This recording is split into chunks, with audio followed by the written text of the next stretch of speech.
I would go to AA meetings with him, or I would go to meetings. And so he might make sentences in the past how this was so in Europe. And even today, we have a problem with physicians. People go to physicians and they seek pain medicine. And initially, it can be confusing whether they have a real underlying illness that's causing the pain, or this is just drug-seeking behavior. That wasn't my sphere of medicine, and so I wouldn't be judgmental about it. I didn't sit and talk to him about, hey, how easy was it to get drugs in Europe? It was more, I'm seeing this guy, what do you think, or etc. And for perhaps that's why we had a good relationship, because I wouldn't spend the time talking about those things. But I mean, in reading Donald Magan's book, you started a intervention. You were the first speaker at an intervention in around 1980. Stan was raging throughout the 70s, so you could not. I understand that, maybe you weren't, directly in the tempest, but that meeting went awry very quickly. Stan. Right. But what I'm saying is, I believe that. Truthfully, I believe that you played a much larger role than possibly you're even alluding to, because you spearheaded this intervention. It didn't go that great, but he didn't really stop using drugs until the last few years of his life. So, the 70s were a tumultuous time, and I just think that it's important. Right. I want you to just. I wasn't trying to be. You're talking about the intervention at his home that I did not arrange, that I was asked to be at, when he learned that he was taking, unbeknownst to him, a drug that make taking alcohol. That's right. Much more difficult. He never knew that he was taking Antabuse, and that really started. But I didn't know it either. So what was So that's how that went south.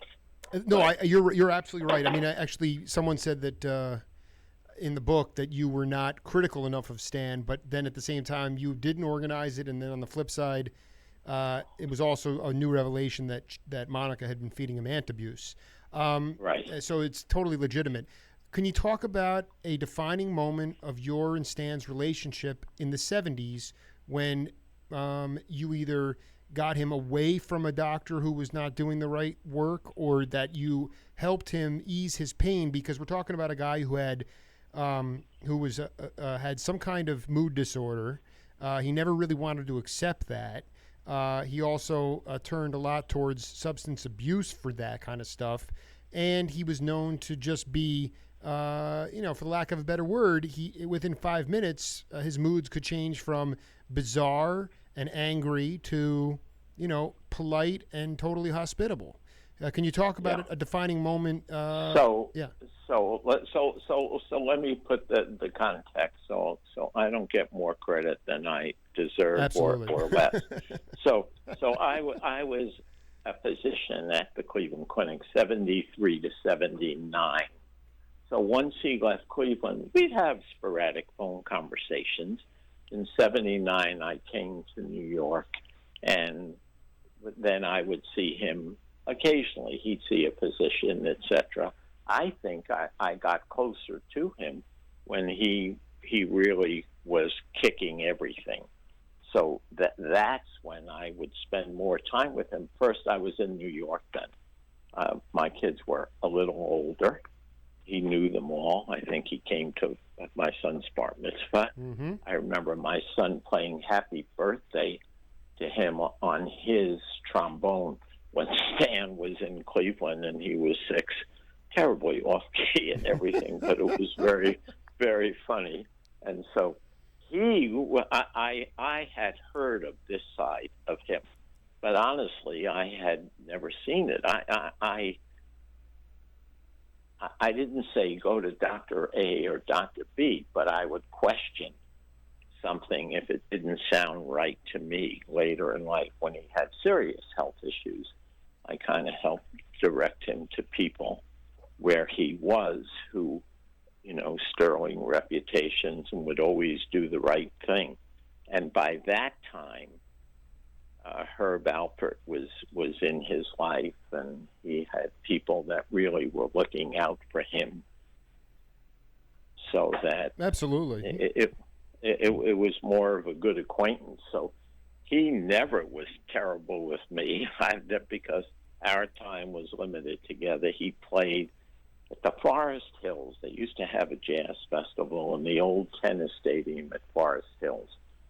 And I remember he stayed with me for 2 days or 3 days while that festival was on right near Lincoln Center. And it was just a good time for him. Yeah, that's the famous place where Bob Dylan plugged in and the crowd tried to scream and charge the stage. That before pre-Newport Jazz Fest. But this is unbelievable. So, I mean, can you talk about when he was on the other side, really trying to clean up? Could you talk about what he would say haunted him? Because obviously he used to mask it all with huge amounts of drug abuse and alcohol. So, how would you counsel him? Because when he would have panic attacks and anxiety. So he didn't with me, and I don't even know who was after the Cleveland Clinic that the need for pain medicine really, I think, decreased significantly because they helped wean him from that, and he saw that the fevers and all were definitely drug related. So I wasn't in touch with him all that. He would call, and if I was in the area, we might get together, we'd talk, and it was on that level. I didn't really say, I'd question something and I'd say, that doesn't make sense to me, you don't want to do that. But that was about general health issues as well. So I'm not being evasive. I just don't have specific recollections of that because were you? So you were not like a salaried person of Stan. No, never. Never. So going back to the Cleveland Clinic with the pickles, the Jake's pickles, so I wasn't his caregiver then. So I never submitted a bill to him for any of those things. I would stop by because I made the arrangement, and that's who I was, basically. Absolutely. No, I want to know why Stan loved you. I don't know why. Well, why do you think? Well, first of all, I heard him. I heard what he was saying. I was non-judgmental. I regarded him real. I thought he was an amazing talent. I thought he was a terrific guy. And, he had a lot of bumps in the road, and he was putting his life together. I had great admiration for that. And he knew that. And I treated him as a friend and as an equal. And he was.